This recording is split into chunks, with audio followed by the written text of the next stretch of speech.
years ago, this month, August, Beatles appeared for the first time at the Hollywood Bowl.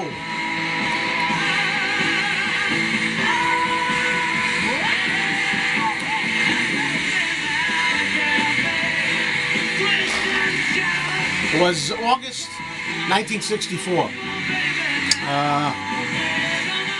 Beatles played one concert, and then in August of 1965, Beatles went back to the Hollywood Bowl and played two concerts.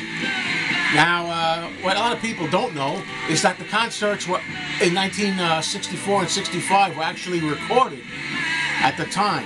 There hadn't been a live Beatles album, and the intention was to possibly release a live concert from 64 and 65. And they stayed in the vaults, those tapes, for many years because, as you can hear by listening to the released product, there were a lot of screams. And they didn't feel that they could make a sellable product. It wasn't good enough sound quality.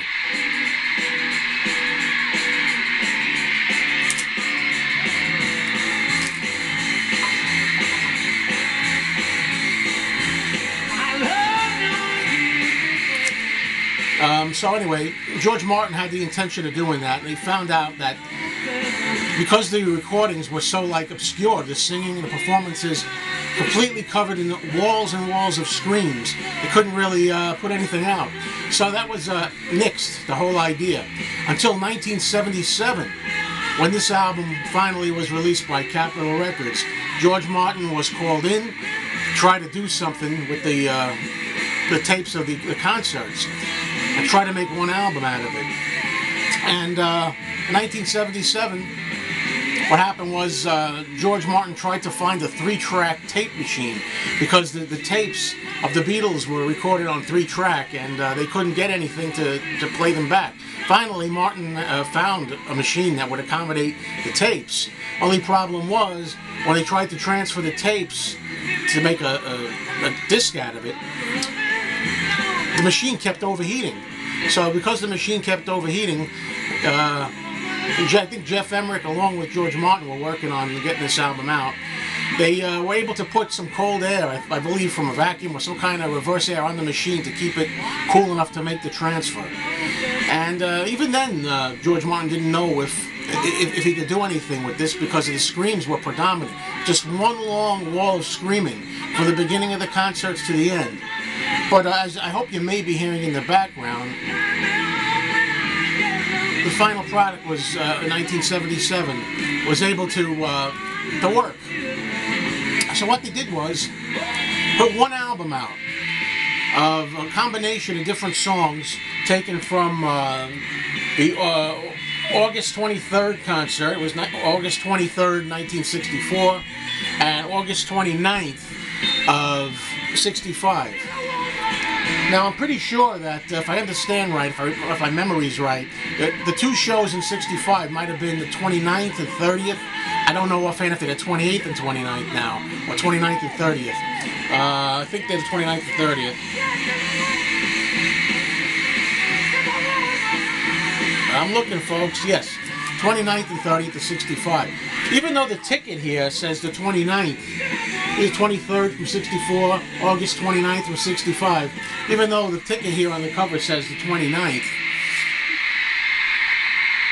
Let's listen to a little of the John Lennon dialogue. I'd like to do a song now that's from an album of ours, an LP album.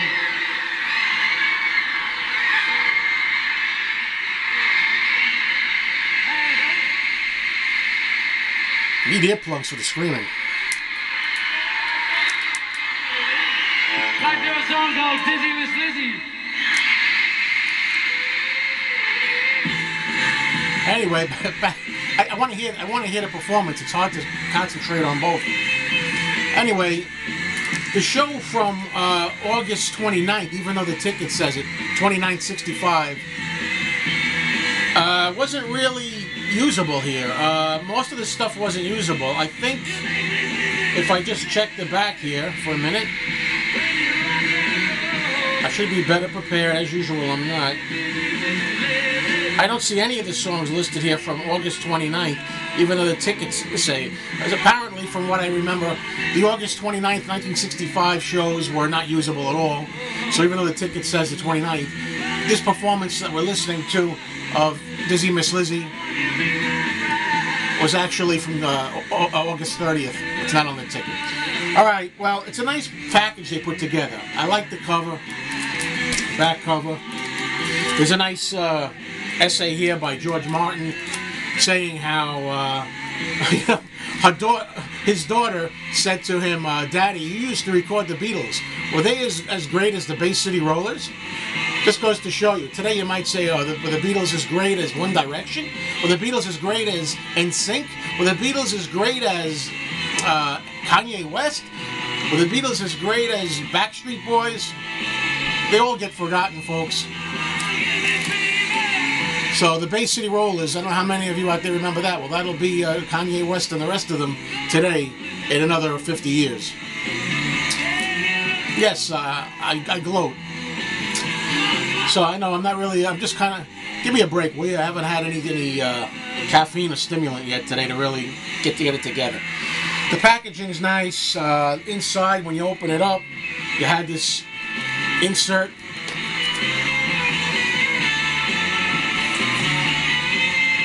Captures the hysteria of the time. Ticket stubs on the sides. I'll try to speed this up faster now, folks. Alright, inside is a gatefold, which I'm going to carefully open here from the flap so I don't get any glue on anything.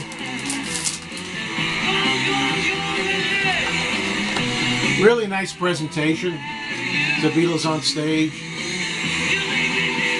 Some memorabilia, tour books, buttons. Really gives you the feeling of the Beatlemania of the time. Now, not all the songs were able to be used, obviously. We've only got 1, 2, 3, 4, 5, 6, 7, 8, 9, 10, 11, 12. There's 13 songs here. Between the 1964 and 1965 concerts. So what happens is when you listen to this, you alternate. 1 minute you're in 1964, next minute you're in 1965. People are, some of the Beatles are announcing songs. Well, we're not just singing a song now. Can you hear me? Can you hear me? Yeah, anyway. They're announcing songs from the new film, A Hard Day's Night, and the new film Help, so you have to deal with that. But if you didn't know any better, it flows nicely. It's a really good album, I think. You got, the songs are real quick. You got Twist and Shout, She's a Woman, Dizzy Miss Lizzy, Ticket to Ride, which we're going to be listening to, Can't Buy Me Love,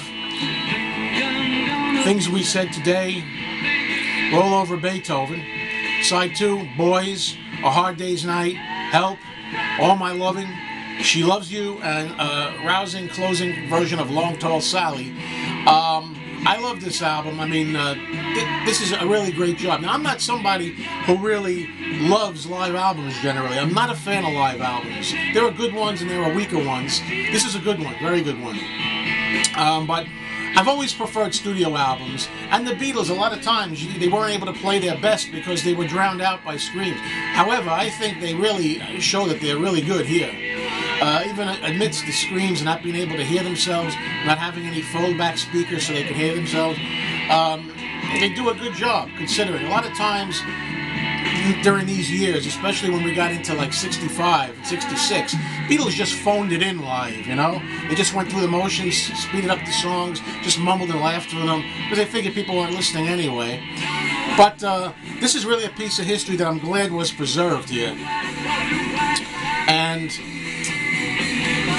the final result is so good. Now, I am surprised that this album has never been put out on a compact disc. Can you believe that? What is wrong with these people, Capitol and Apple? I mean, why was this never released on CD? You don't have Beatles live material out there, and this captures the excitement of the Beatlemania years, 64 and 65. The screams are constant enough in the background to keep you aware of the excitement, and you really feel like you're witness to a really exciting time, a special time in history. But it's not overpowering in the sense that it's going to ruin the album for you.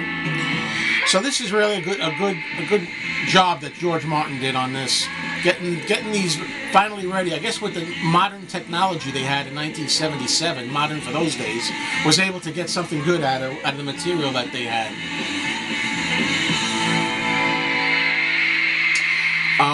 A memory I have of this, real quick, was, my best friend Mike that passed away. We went together when this album came out to the record store. In fact, we met each other in high school when we were like 14 years old or so. And when I was 15 years old, this is when this album came out. And it's my first memory of getting together with my friend when his father, neither one of us drove. He was only 14 still, I was only 15. So the first time we ever got together outside of school, I believe, was the day that his father drove us around. And he drove us to this record store down on the avenue to pick this up. I remember all the hoopla and all the ads and advertisements hanging up for Beatles Live at the Hollywood Bowl. Really exciting. I think also a little bit of history about this album was that the Beatles were going to have, the Beatles didn't really want it out. There was another 1977 album that was supposed to come out. It's a really inferior album called The Beatles Live at the Star Club in Hamburg, Germany, 1962. That album was said to be going to be released without the Beatles' authorization. They didn't really want that out, but it was out. It came out anyway. It's really an inferior product, I think, but historically it's important.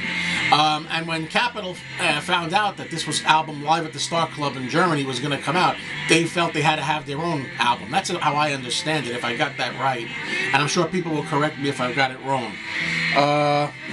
One other tidbit about this. This is the officially released album, like we know. This was also available through the unofficial circuit. It was the Beatles Live at the Hollywood Bowl. This is just the 1964 concert. So what's great about this is if you can find this and track this record down, this album has songs on it that are not on this album. This is the entire 1964 show featuring songs that are not on here, like I Want to Hold Your Hand, for example, and If I Fell. So there's some songs here that were not on there. Anyway, I should mention, by the way, I should have said this at the top. I got a request to do this. One of my favorite commentators down below, JL Draw. If I've got your name right, I always don't know how to say it. You requested this. I believe it was you. And again, if I got you wrong, I'm sorry. Somebody requested this album get reviewed because, after all, on a couple of days, you're going to have the 50th anniversary of the 1964 August Hollywood Bowl. Anyway, thanks for watching, folks. Sorry it was kind of all over the place and ill-prepared, but